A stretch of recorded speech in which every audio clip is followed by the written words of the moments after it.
사도행전 16장 6절에서 10절 우리 한 절씩 교독하겠습니다. 성령이 아시아에서 말씀을 전하지 못하게 하시거늘 그들이 부르기아와 갈라디아 땅으로 다녀가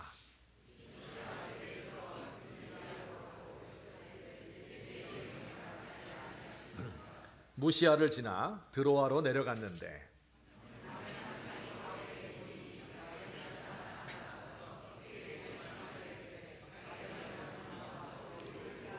같이 보십니다. 바울이 그 환상을 보았을 때에 우리가 곧 마게도냐로 떠나기를 힘쓰니 이는 하나님이 저 사람들에게 복음을 전하라고 우리를 부르신 줄로 인정함이러라. 아멘. 사도행전 16장부터는 사도 바울 선생님의 제2차 전도 여행에 관한 기록입니다. 우리 지난 시간에 이야기했었는데요, 바나바와 바울이 심히 다투어서 갈라섰다고 이야기했죠. 그래서 사도 바울은 실라와 디모데라는 동역자들과 함께 2차 전도 여행을 떠났습니다. 1차 전도 여행 때 전도했던 곳을 먼저 방문했죠. 더베, 루스드라, 이고니온, 안디옥 같은 도시들이었는데 그곳에 신생교회를 세웠으니까 그 교회가 과연 잘 되고 있는지, 굳건하게 서 있는지 하는 것을 돌보았고요. 그 교회들이 부흥하는 모습을 보고 또 그들과 많은 영적인 유익을 함께 나누었습니다. 1차 때 개척했던 교회들을 다 돌본 후에는 어디로 가야 할까요? 우리 지도를 보시고 제가 설명을 조금 드리겠습니다. 안디옥에서 출발해서 이렇게 1차 전도 여행의 경로를 따라서 이 지역을 방문하면서 교회들을 섬겼습니다. 그리고 나서 이들이 생각한 것은 남서쪽으로 내려가서 이곳에 에베소라고 하는 도시가 있거든요. 이 지역을 아시아라고 부르는데 해안 지역이었고 사람들이 많이 사는 곳이에요. 그래서 자연스럽게 그쪽으로 복음을 전하러 가야 되겠다라고 생각하며 내려가고 있었습니다. 그런데 오늘 성경 말씀에 보니까 성령이 아시아에서 말씀을 전하지 못하게 했다 이렇게 되어 있죠. 이곳에서 전하지 못하게 했어요. 그래서 이들은 그러면 북쪽으로 올라가야 되겠구나 생각하고 북쪽에 있는 무시아라는 지역으로 갔고요. 더 북쪽으로 가서 흑해 연안에 있는 비두니아라는 곳에 가서 복음을 전해야지 이렇게 결심을 하고 또 가고 있었습니다. 그런데 이번에는 또 예수님의 영이 그들을 막았어요. 어떻게 막았는지 하는 것은 우리가 알 수 없지만은 그러나 과연 그들의 마음속에서 혹은 또 예언자들의 예언을 통해서 그리로 가면 안 되겠다 막았습니다. 어떻게 해야 될까 걱정하고 있던 차에 이 드로아라는 곳에서 환상을 보았는데 마게도니아에 있는 사람 하나가 와서 우리를 도와주세요 이렇게 간청하는 환상을 보았답니다. 그래서 이들이 이것은 예수님께서 우리를 이 곳으로 보내는 것이구나. 우리는 아시아에서만, 터키 지역에서만 복음을 전하려고 했는데 이 보스포러스 해협을 건너서 유럽으로 가서 복음을 전하라고 하는 것이구나 이렇게 인정을 하고 그리로 건너가서 빌립보에서 말씀을 전했다 하는 것이 오늘 성경의 내용입니다. 제가 이 사건을 이렇게 성경을 통해서 쭉 읽으면서 제 마음속에 이런 생각이 들었어요. 한마디로 말하면 좀 부러운 생각이 들었습니다. 어떤 방법인지는 모르지만 이들은 모두 세 사람이죠. 바울과 실라와 디모데, 그 2차 전도 여행 단에 있는 이 사람들은 성령의 인도를 받고 있다. 그렇죠? 성령께서 아시아에서 복음을 전하지 말라, 무시아에 있지 말라, 비두니아 북쪽으로 가지 말라 이야기를 하시기도 하고요. 또 꿈과 환상을 통해서 마게도니아 사람이 우리에게로 건너와서 도와달라 이렇게 확실하게 하나님의 뜻을 갈 길을 가르쳐 주시니까 얼마나 좋습니까? 여러분, 우리도 갈 길을 몰라서 헤맬 때가 많잖아요. 우리 이제 시험을 앞두고 있는 학생들은요, 내가 문과를 가야 될까, 이과를 가야 될까, 어떤 학과에 진학을 할까, 어떤 학교에 가야 될까, 하나님이 길을 인도해주고 가르쳐주면 얼마나 좋습니까? 한 번에 떡 붙을 거 아니에요? 또 결혼을 앞두고 있는 사람들은 이 여인이 좋을까? 저 여인이 좋을까? 이 여인은 얼굴은 예쁜데 가난하고 저 여인은 돈이 많다. 뭐 이렇게 해서 갈등하는 이런 때가 있지 않겠어요? 그럴 때 하나님께서 나를 인도하셔서 이 길로 가라 이렇게 말씀해 주시면 얼마나 좋겠습니까? 물론 저는 개인적으로 이것 때문에 갈등한 적은 없지만, 또 어떤 사람은 지금 과연 집을 내가 사야 될까 아니면 좀 더 내린 뒤에 살까 이걸 고민하기도 하죠. 사업을 확장해야 될 것인가 아니면 하던 사업을 접어야 될 것인가, 이사를 와서 교회를 정해야 되겠는데 어떤 교회를 정해야 될까, 이런 여러 가지 크고 작은 문제들, 우리 인생에서 중요한 갈림길에 놓여 있을 때 하나님이 나를 인도하시면 얼마나 좋을까 하는 이런 바람을 가지고 있습니다. 불확실성의 시대를 살고 있는 우리들이기 때문에 성공이 보장된 하나님의 길을 원하겠죠. 또 한편으로는 이런 두려움도 있을 거예요. 지금 내가 내리려는 결정이 정말 하나님이 원하시는 것이 아니라면 어떻게 되겠어요? 내 마음대로 가서 어긋난 길을 가다 삥 돌아서 얻어맞고 망하고 와서 다시 그 길로 가는 것은 아닌가. 그래서 우리 그리스도인들은 하나님의 인도하심을 찾기 원하고 하나님의 뜻이 무엇인가를 밝히 알기 원합니다. 그래서 오늘 이 시간에는 우리가 어떻게 성령의 인도를 받을 수 있는지, 과연 우리를 인도하기는 하시는 것인지, 아니면 우리를 인도하신다면 어떤 방식으로 인도하는 것이며 우리가 어떻게 그의 음성을 듣고 그리고 그의 뜻을 알 수 있을 것인가 하는 것을 함께 생각해 보고자 합니다. 그러니까 오늘 굉장히 중요한 내용일 것 같죠?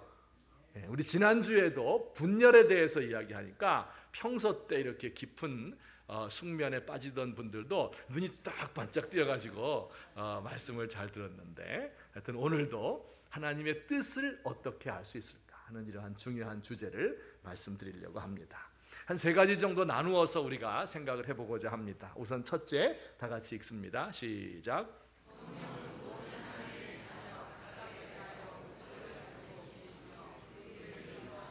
우선 우리가 알아야 될 것이 이거예요. 하나님의 자녀 모든 사람들에게 성령님께서 목적을 가지고 계시고 그 길을 인도하기 원하신다. 왜냐하면 어떤 사람은 이렇게 생각하는 거예요. 바울은 참 특별한 사람이잖아요, 그죠? 성경의 역사 가운데서 인류의 역사 가운데 정말 특별한 사람이니까 또 이 선교 여행이 얼마나 특별한 겁니까? 지금 아시아로 복음을 전하느냐 아니면 유럽으로 건너가느냐 하는 이런 중요한 갈림길에 있으니까, 그래서 하나님께서 성령께서 보여주신 것이지 나 같은 보통 사람에게까지 보여주시지는 않을 거다, 이렇게 생각하는 사람도 있죠. 또 하나님께서 예를 들면 대통령을 뽑는 일이나 전쟁이 나고 혁명이 일어나는 이런 일과 같은 큰 일에 대해서는 목적을 가지고 행하시겠지만 우리의 소소한 일까지 간섭하실까? 이런 질문.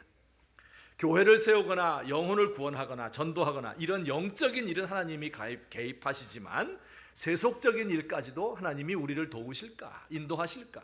하는 이런 생각을 가지는 분들이 있기 때문에 그렇습니다. 여러분, 우리 각 사람 마음 가운데 계신 성령님께서 우리 하나님의 자녀 각 사람에 대해서 목적을 가지고 계시고 특별한 목적을 가지고 계시고 우리를 당신의 길로 인도하기를 원하십니다. 이것이 하나님의 말씀이고 성경의 가르침이에요. 사람들은 서로를 비교하면서 저 사람은 더 위대한 사람이고 나는 그렇지 못하다, 이 일은 큰 일이고 이건 작은 일이다, 이렇게 생각을 할 뿐이지 하나님 보실 때는 그렇게 큰 차이가 없습니다. 사람이 큰일 해봤자 얼마나 큰일 하겠습니까? 사도행전 오늘 이 본문 말씀이 기록된 것은 사도 바울 선생님 같은 위대한 사람은 성령이 인도하시고 너희는 안 할 거야, 그런 이야기를 하시고자 하는 것이 아니라 이 말씀을 읽는 누구든지 하나님의 인도를 받는다, 성령의 인도를 받는다, 하나님이 그를 인도한다 하는 것을 알려주시기 위해서 오늘 성경이 기록된 것입니다. 제가 개인적으로 이 사실을 깨달은 그런 경험이 있습니다. 하나님이 모든 사람을 소중히 여기시고 사랑하시는구나 하는 것을 깨달은 적이 있습니다. 우리나라에 외국인 근로자가 들어와서 일하기 시작한 것은 지금부터 약 20년 전의 일입니다. 처음에 이제 동남아 사람들이 들어와서 월급 50만 원을 받고 산업연수생이라는 이름으로 이제 일을 하기 시작했어요. 우리나라 사람들은 이상한 습성이 있어서 같은 외국인인데도 영어를 잘하는 미국 사람이나 유럽 사람이 오면 아주 그를 존중해 주지만, 그러나 동남아 사람들은 좀 무시하는 경향이 있습니다. 가난한 나라에서 왔다 이거죠. 학력이 낮고 또 게으르다, 한국말 잘 못 알아듣는다, 이래서 얼마나 무시했는지 모릅니다. 이들은 주로 작은 중소기업이나 공장이나 이런 공사 현장에서 일을 했었습니다. 3D 업종이라고 그러죠. 힘들고 더럽고 위험한 일을 주로 담당을 했어요. 그런데 이들을 관리하는 한국 사람들 중에 많은 사람들이 이들을 아주 우습게 봤습니다. 욕하고 무시하고 심지어 때리기도 하고 월급 제때 주지 않는 경우도 많았습니다. 외국인들이 우리나라에 와서 맨 처음으로 배우는 한국말 단어가 뭔지 아시죠? 뭐죠? 빨리빨리. 맞아요. 이 말을 하루에도 수백 번씩 들으니까 금방 다 외워요. 빨리빨리 해라. 근데 두 번째로 배우는 단어가 혹시 뭔지 아십니까? 모르시죠? 요건 두 번째로 배우는 단어는 야 임마, 이거. 이 사람들을 부르는 공식적인 호칭이에요. 제가 나중에 들은 얘기인데 이들은 이제 이걸 모르잖아요. 그래서 이걸 좀 존중하는 뜻으로 알았어요. 여보세요 라든지 저기요, 이 정도로 알았다고 합니다. 제가 살던 이 평택 지역의 공단에 필리핀 사람들이 있어서 제가 그들에게 가서 복음을 전해야 되겠다, 이런 마음을 가졌습니다. 예배 드리고 이제 복음을 전하기 전에 우선 해야 될 일이 있죠. 그게 뭐겠어요? 다짜고짜 가서 예배 보자, 다짜고짜 너 안 믿으면 지옥 간다, 이러면 좋아하겠습니까? 먼저 뭐 해야 돼요? 친해져야 되잖아요. 그래서 토요일 날 오후가 되면 제가 이제 일이 끝난 사람들 저녁 때 찾아가서 삼겹살도 구워 먹고 소주도 그들은 마시고 저는 안 마시고 그 다음에 영화를 같이 보기도 하고 또 한국말을 가르쳐 주기도 했습니다. 근데 사실 저도 그때까지 이 동남아에서 온 외국인들에 대해서 존중하는 마음이 별로 없었어요. 그냥 의무적으로 하나님의 복음을 전해야 된다, 내가 목사인데 안 전하면 되겠느냐, 이제 이런 뜻으로 시작을 한 것이죠. 맨 처음으로 마음을 연 사람은 에드워드라는 청년이었습니다. 그는 특히 영어를 잘했는데 나중에 알고 보니까 필리핀에서 대학을 나온 사람이었고 또 꽤 신분이 높은 정치인의 조카뻘 되는 사람이었습니다. 두 번째로 사귄 사람은 조이라는 친구였는데 키가 조그만하고 눈이 빛나는 20대 중한 후반 정도 되는 이런 친구였어요. 근데 원래 필리핀에서도 교회를 조금 다녔대요. 그래서 이제 좀 금방 더 친해졌는데 그가 일하던 곳은 곡물을 분쇄해서 다 빻아서 사료를 만드는 이런 공장에서 일을 하고 있었습니다. 토요일 날 오후였던 것 같은데 이 조이가 다니는 회사에서 급하게 저를 찾는 전화가 왔습니다. 얼른 뛰어가서 보니까 이제 사고가 발생한 거예요. 이 분쇄기에 이렇게 피대라고 그러죠. 피대줄. 거기에 이 사람의 옷이 빨려 들어간 거예요. 그래서 그 기계에 손가락이 잘려졌는데 가운데 손가락, 네 번째, 다섯 번째, 오른손 손가락 세 개가 잘라진 겁니다. 그래서 피를 흘리는 것을 이제 붕대로 이것을 대강 싸매고 있었죠. 조그만 공장이라서 직원들은 이제 다 토요일 날 오후에 퇴근했고 남아있던 당직 아저씨가 막 어쩔 줄을 모르고 우왕좌왕 하는 것이지요. 그때는 119 구조대가 없었던 때라서 병원 구급차를 불렀습니다. 그리고 여러분, 그런 상황에서 제일 급한 게 뭔지 압니까? 뭘 해야 될 것 같아요? 그런 상황에서 제일 급한 것은 손가락을 찾는 일입니다. 그 손가락이 산지사방에 흩어져 있죠. 이 곡식 속에 들어가 있으니까요. 그래서 필리핀 이 동료 직원들과 함께 약 1시간에 걸쳐 다 뒤져가지고 손가락 3개를 다 찾았습니다.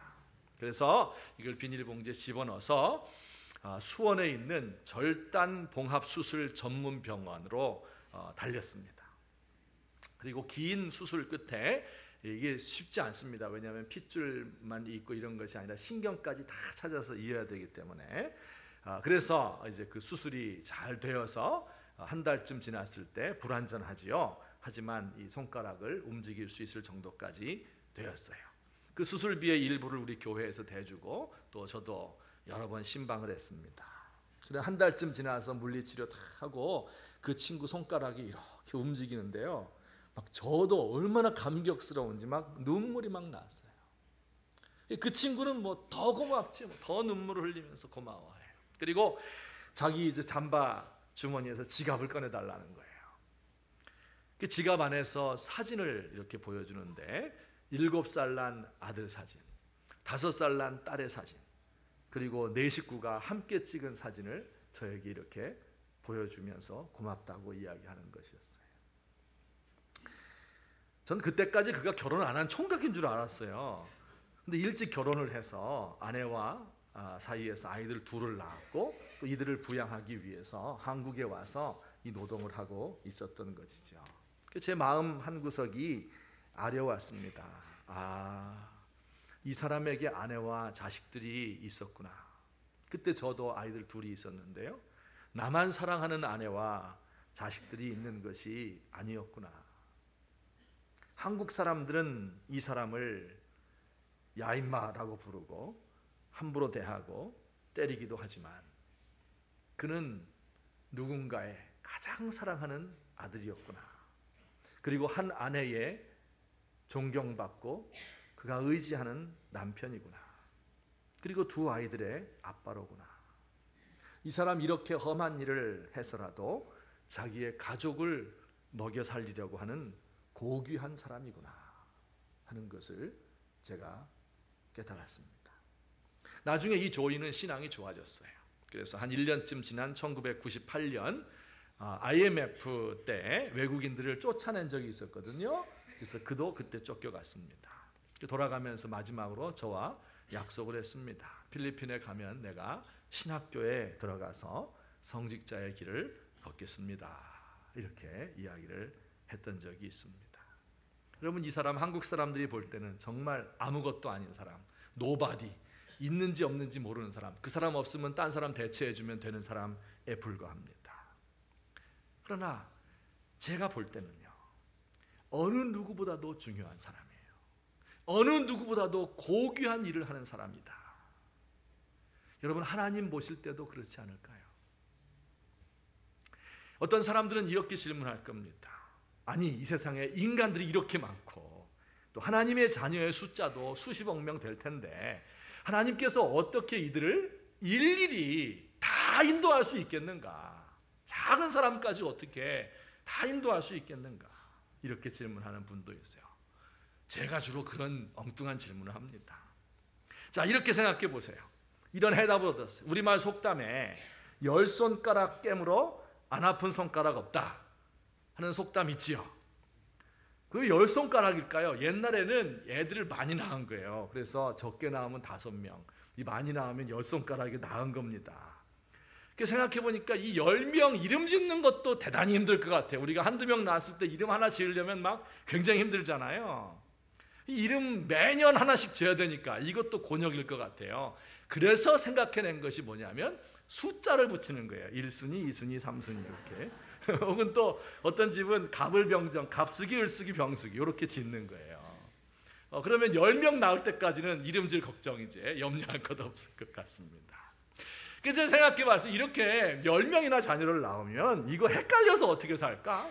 10명 되면 엄청나게 헷갈릴 것 같잖아요. 이 부모들이 과연 이 10명의 이름을 다 외우고 있을까?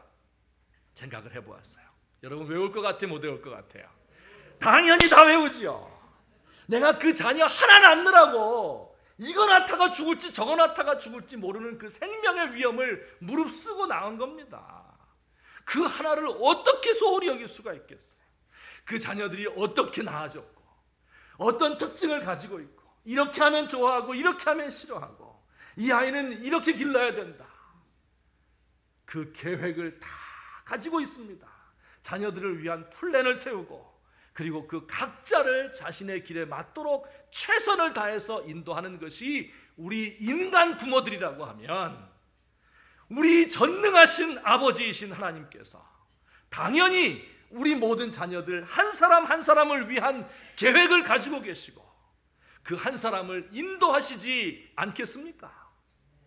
여러분, 내 안에 성령님의 불꽃이 있는 거예요.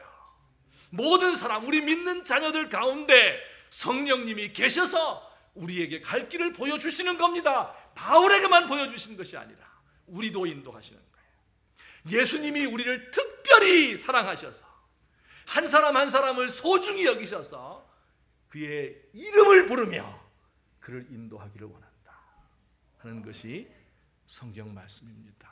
사랑하는 귀한 성도님들, 이 사실을 꼭 잊지 마시고 내가 하나님의 특별한 사람이다. 세상에서는 있으나 없으나 크게 신경 쓰지 않는 노바디에 불과하지만 하나님 앞에서는 누구나가 특별한 존재이다. 하나님은 그 사람을 위한 특별한 계획을 가지고 계시고 그리고 그의 길을 인도하신다 하는 사실을 잊지 마시기를 예수님의 이름으로 축원합니다. 두 번째, 또 우리가 하나님의 인도에 대해서 생각을 해보십시다. 다 같이 읽겠습니다. 시작.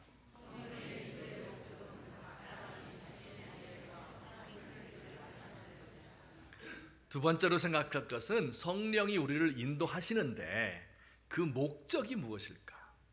인도하려면 목적지가 있어야 될 거 아니에요. 그 목적지가 어디일까요? 오늘 성경 말씀에서는 성령이 바울 일행을 인도한 목적이 나오지요. 뭐겠어요? 당연히 복음을 전파하는 것이에요. 아시아에서 전하지 말고 비두니아에서도 하지 말고 마게도냐로 건너가서 먼저 복음을 전하라는 것이지요.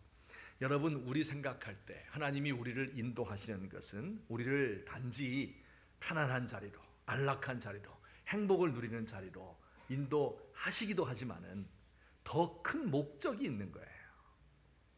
우리 성경 한 구절 볼게요. 신약 성경에서 주님이 우리를 인도하신다고는 대표적인 구절이 요한복음 10장이에요.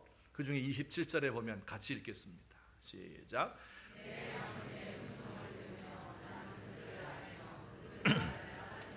내 양은 내 음성을 들으며 나는 그들을 알고 그들은 나를 따르느니라. 예수님이 그들을 이끌고 예수님이 가셨던 길로 가는 거예요.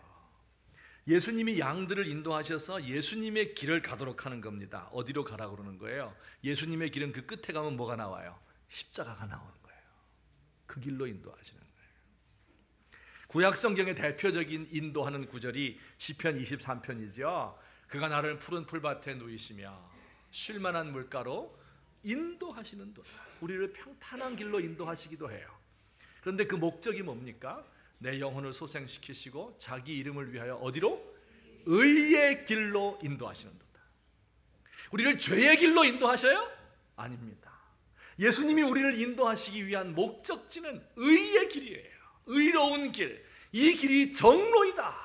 그 길로 인도하기를 원하시는 겁니다.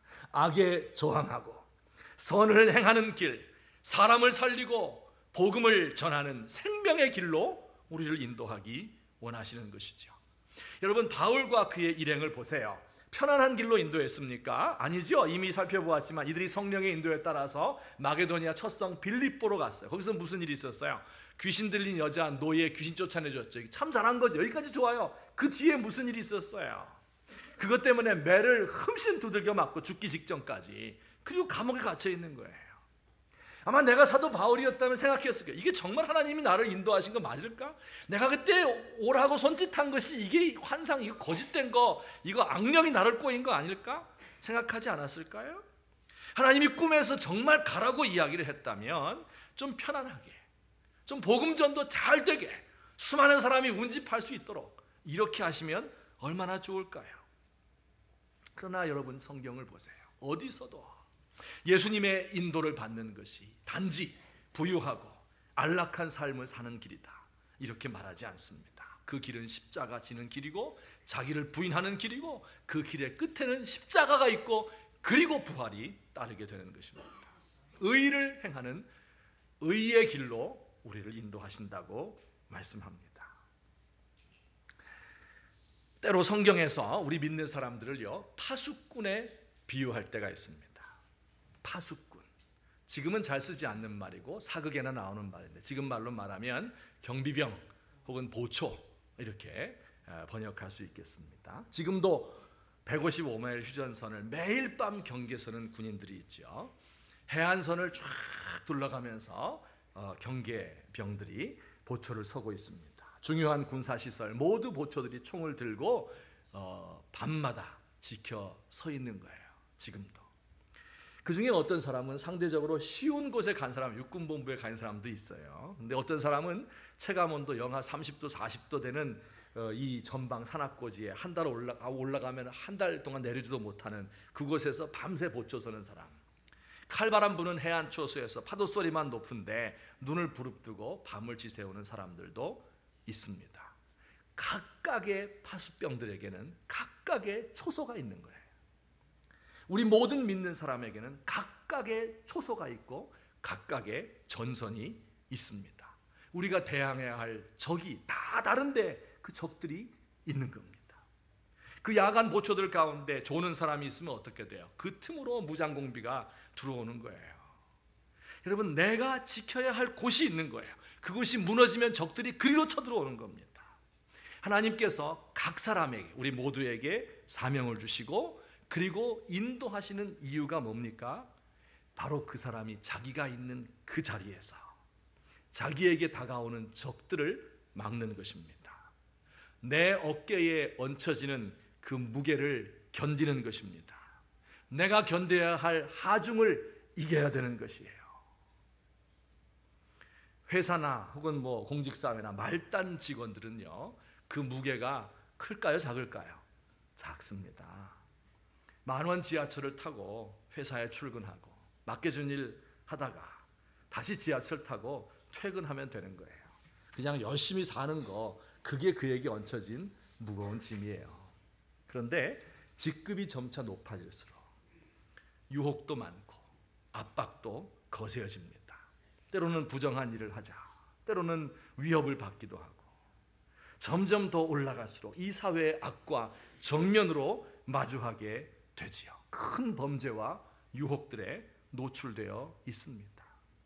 특권을 많이 가지는 것을 좋아하는데 특권을 많이 가질수록 아픔이 있고 무게가 있고 거기에 따르는 책임이 있습니다.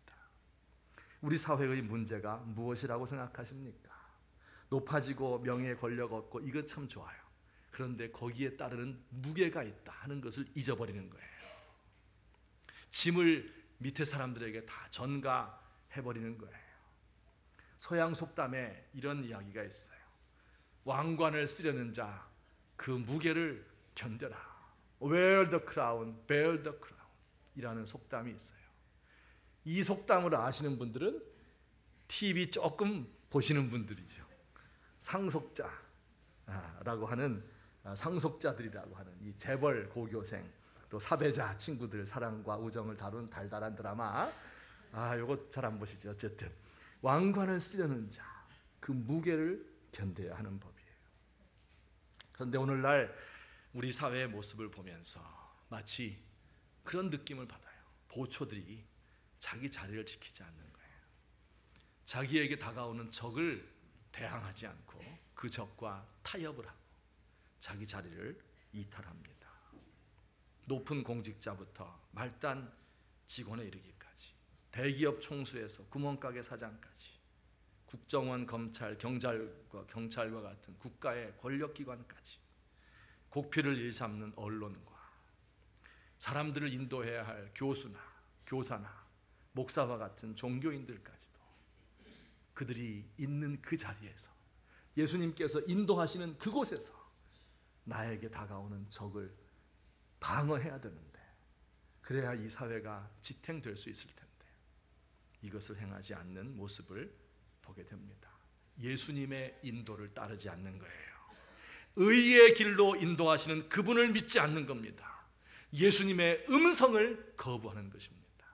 여러분, 우리가 주님의 인도를 받는 것 너무 좋고 너무 소중하고 귀중한 거예요. 근데 중요한 것은 그가 우리를 어디로 인도하시는가, 의의 길로 인도하신다 하는 것을 잊지 마시고 예수님을 따라가시는 저와 여러분 되시기를 예수님의 이름으로 축원합니다. 우리 같이 세 번째 또 읽어보시도록 하겠습니다. 시작. 성령님은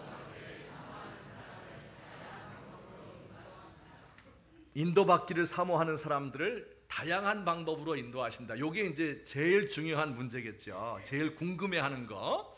그러면 어떻게 인도하실까? 인도를 받는 것 참 좋고, 그죠? 이 불확실성의 시대 내가 꼭 주님의 인도를 받고 만남 가지고 그 길로 내가 따라가면 좋겠다 다 생각하잖아요.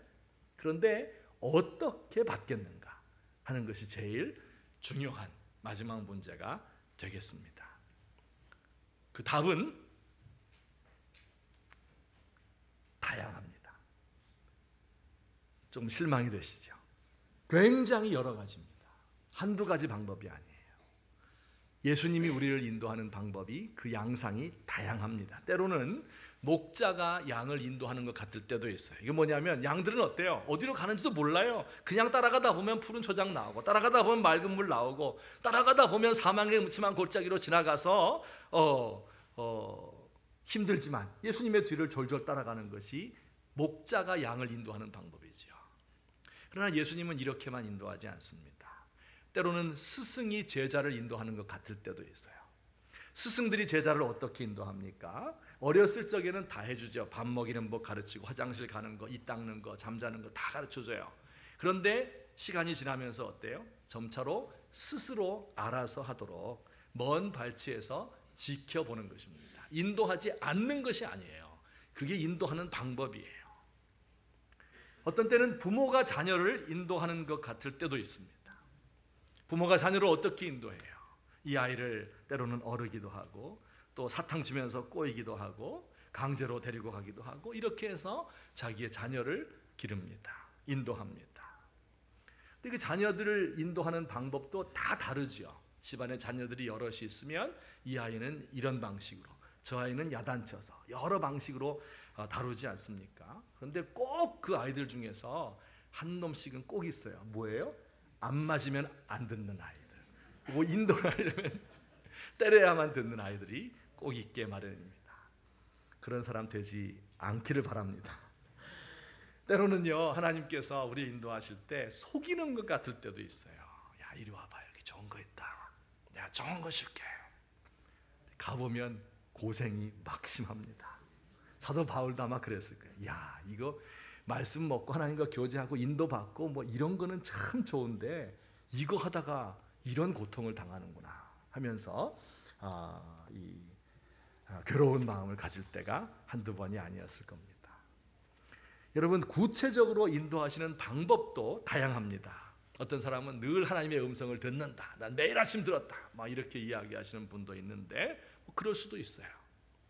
하지만 주로 하나님께서 우리를 인도하시는 방법은 말씀을 통해서 인도하십니다. 여러분이요, 설교 말씀, 우리 예배 드리는 것, 이것을 허투루 생각하지 마세요. 이것은요, 하나님의 말씀을 들을 수 있는 그런 기회입니다. 정말 여러분께서 집에서부터 마음을 준비하시고 사모하는 간절한 마음으로 오늘 내가 하나님의 인도를 꼭 받아야 되겠는데 오늘 주시는 말씀이 무엇일까 하는 것을 정말 사모하고 고대하면서 예배 시간에 나와서 모든 정신을 집중해서 하나님 말씀을 들어보세요. 그 가운데서 하나님의 인도가 있나 없나 경험해 보시기 바랍니다. 때로 이건 제가 듣는 방법인데요, 하나님의 말씀을 듣기도 하고 읽기도 하면서 그 말씀을 깊이 묵상하는 겁니다. 제 머릿속에 하나님 말씀 많이 들어있겠죠. 때로는 저에게도 어려움이 있고 압박이 있고 갈 길을 몰라서 방황할 때가 있고 생각이 너무 뒤엉켜서 갈피를 못 잡을 때도 있습니다. 그러면 조용히 앉아서 하나님 말씀을 읽고 듣고 묵상하는 겁니다. 이미 머리로서는 다 알고 있는 말씀이었는데요, 이상하게도 그 말씀이 탁 살아서 제게 다가오는 거예요. 여러분, 이런 일들이 일생 동안 많이 일어나지는 않습니다. 왜냐하면 그런 일이 일어나려면 스트레스부터 많아야 되거든요. 고통부터. 이게 너무 힘들어. 사람 살기 힘들어요. 그러나 때로 우리에게 일생에 몇 번, 1년에 한 번 이런 힘든 일이 있을 때 하나님께 엎드려서 말씀을 묵상할 때 말씀이 살아서 내게로 다가오는 것을 느끼게 됩니다. 때로는 여러분들을 위해서 간절히 기도해 주는 멘토들이 있어요. 그분들을 통해서 인도되기도 합니다. 어떤 경우 이것도 저것도 없을 때 때로는 꿈을 꾸고 혹은 환상을 보고 혹은 음성을 들어서 주님의 인도하심을 받을 때도 있습니다. 여러 가지 다양한 방식으로, 다양한 양상으로 우리에게 말씀하시는데, 정말 중요한 것 한 가지는 그 하나님의 인도를 받아야 되겠다 하는 이런 마음이 가장 중요한 것입니다. 여러분, 사도 바울 선생님 보세요. 언뜻 보면 여기서 복음 전하지 말아라, 저기서도 전하지 말아라, 그 환상을 봐서 그러면 배 타고 건너갔다, 이렇게 쉽게 이야기할 수 있겠지만요, 잘 생각해 보세요. 터키 지역을 여행해 본 분들은 이게 얼마나 힘든 과정이었는지를 알게 될 겁니다. 수백 킬로미터 되는 그 터키 전 지역을 비시디아 안디옥에서부터 에베소까지 걸어가면서 도대체 하나님이 우리를 어떻게 인도하실까? 그리로 가지 말라고 하는데 그럼 어디로 가야 될 것인가? 또 북쪽으로 수백 킬로 올라가는 거예요. 근데 그곳에서도 전하지 말라고 그러는 거예요. 그럼 어떻게 해야 될 것인가? 몇 달에 걸쳐서 수많은 고민과 고통 끝에 환상을 본 겁니다. 16장 10절 말씀, 환상의 끝이 이래요. 이는 하나님이 저 사람들, 마게도냐 사람들에게 복음을 전하라고 우리를 부르신 줄로 뭐해요? 인정함일러라, 이렇게 되어 있는데, 인정하였다는 말의 원래 말의 뜻은 여러 사람이 오랜 숙고 끝에 같은 의견에 도달하였다, 그런 뜻입니다. 이 세 사람이 계속해서 다니면서 생각을 하고 의견을 나누고 함께 고통을 당하면서 이거 어떻게 해야 될 것인가, 많은 고민이 있는 겁니다. 그리고 그 끝에 하나님께서 길을 보여주셔요. 하나님께서 우리를 인도하실 때 쉽게 인도하지 않습니다. 막 보여주지 않아요. 왜냐하면 보여주고 싶은데 그러면 이것을 함부로 여기기 때문에 그렇습니다.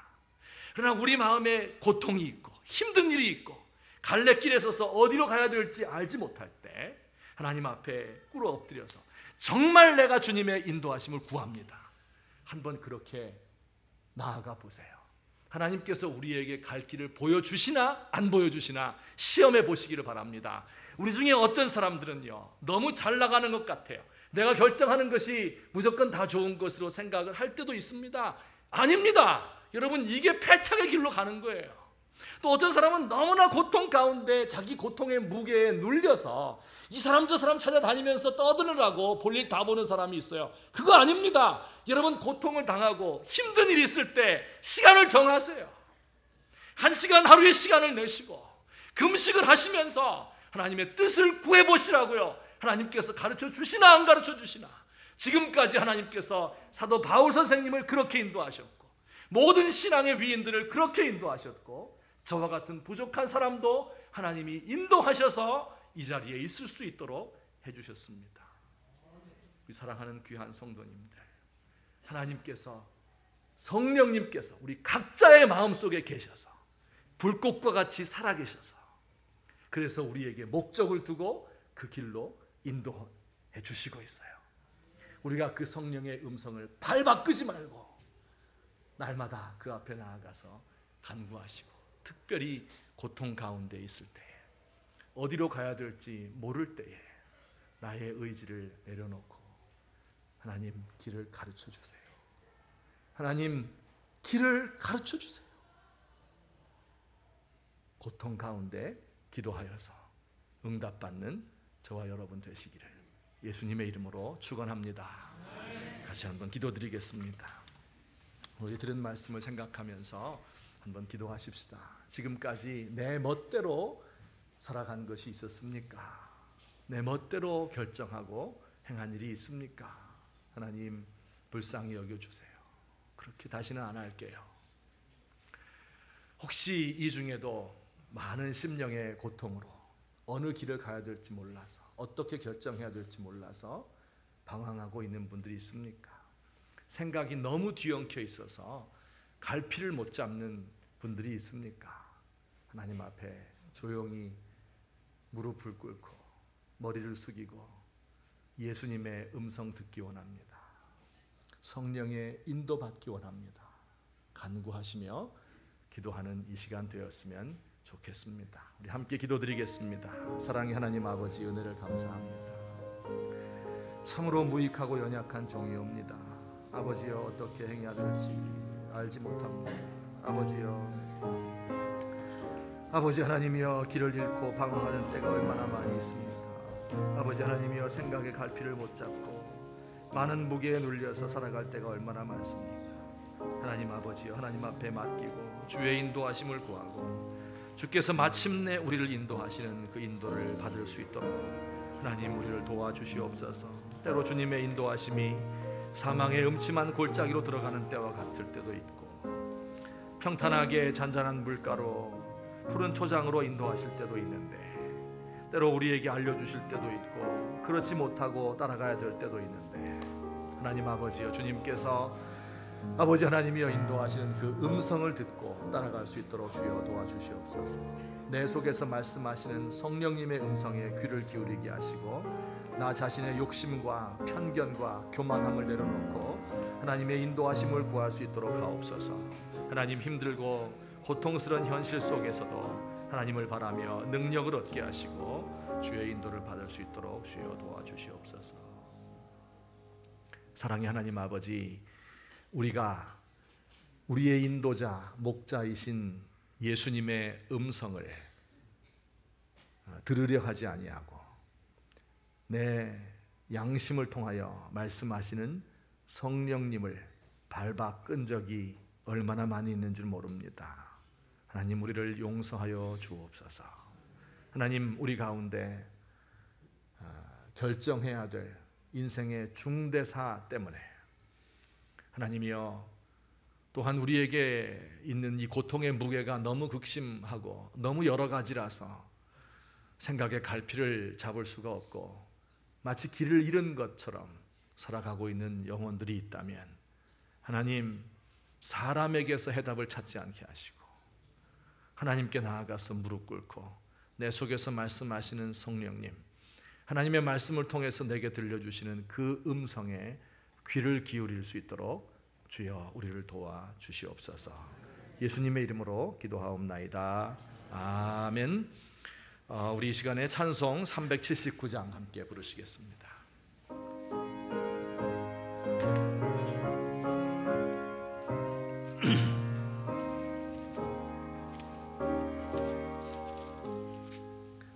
내 갈 길 멀고 밤은 깊은데 빛 되신 주, 저 본향 집을 향해 가는 길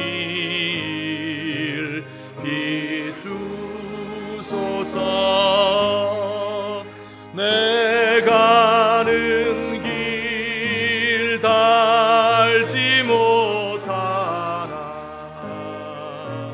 한 걸음씩 늘 인도하소서.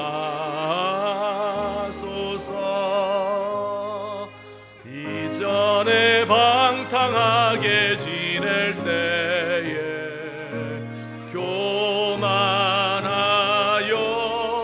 맘대로 고집하던 이 죄인 사소서. 내 지은 죄 다 기억 마시고 주 뜻대로 늘 주장하소서.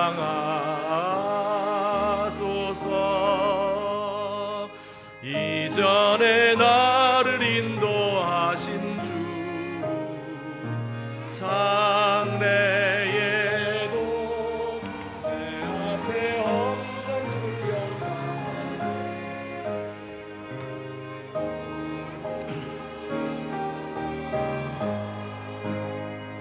밤 지나고 저 밝은 아침에 기쁨으로 내 주를 만나리.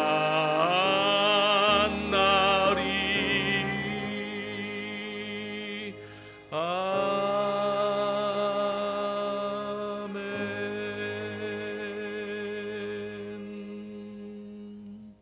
사랑의 하나님 아버지, 오늘 이 시간도 우리 영혼의 아버지 앞에 우리 마음의 무릎을 꿇고 예배하며 찬송하며 예물로 하나님께 영광 돌릴 수 있도록 하시니 감사합니다. 하나님께서 우리가 드린 이 제사와 예물을 기쁘게 받아 주옵소서. 하나님, 우리 성도들의 손으로 하는 모든 수고에 주께서 은혜와 복을 더하여 주옵소서. 그들의 가정을 평온케 하시고 자녀들이 주 안에서 순종하게 하옵시고, 때로 우리의 갈 길을 알지 못하고 방황할 때라도 우리 하나님의 음성을 알아들을 수 있는 영적인 귀를 열어 주시옵소서. 하나님, 우리 가운데 질병으로 인하여서 그 마음과 몸이 피폐해진 영혼들이 있습니까? 가장 가까운 사람들과 사랑을 해야 될 대상과 불화가 생겨서 그래서 그 마음속에 큰 고통을 가지고 있는 형제 자매들이 있습니까? 오 하나님 아버지여, 또한 대학 입시를 성공하고 또 혹은 실패하고 어떻게 할 줄을 몰라서 하나님 앞에 안타까운 마음을 가지고 나온 형제 자매들이 있습니까? 하나님, 우리 각 사람의 마음에 있는 소원을 아시겠사오니 주님의 길로 인도하시고 의로운 곳으로 인도하시며 그 끝에 생명의 면류관이 주어지는 것을 기억할 수 있도록 주여 우리를 붙들어 주시옵소서. 하나님 아버지, 다음 주일날 우리가 다시 만날 때에는 이 세상에서 하나님이 나를 이렇게 인도해 주셨습니다, 내가 하나님 앞에 기도했더니 이렇게 인도함을 받았습니다, 나에게 놓여져 있는 이 십자가와 이 파수꾼의 사명을 이렇게 감당했습니다, 기쁨의 예물을 가지고 나올 수 있도록 우리 하나님 도와주시옵소서. 이제는 우리 주 예수 그리스도의 은혜와 하나님 아버지의 사랑과 성령님의 감동하시고 인도하시는 역사가 오늘 이 시간 하나님 앞에 나와 경배 찬양하며 주의 뜻이 무엇인지, 주께서 나를 어떤 길로 인도하실지 하나님 앞에 간구하는 주의 사랑하는 백성들 머리 위에 이제부터 영원토록 함께 계실지어다. 아멘.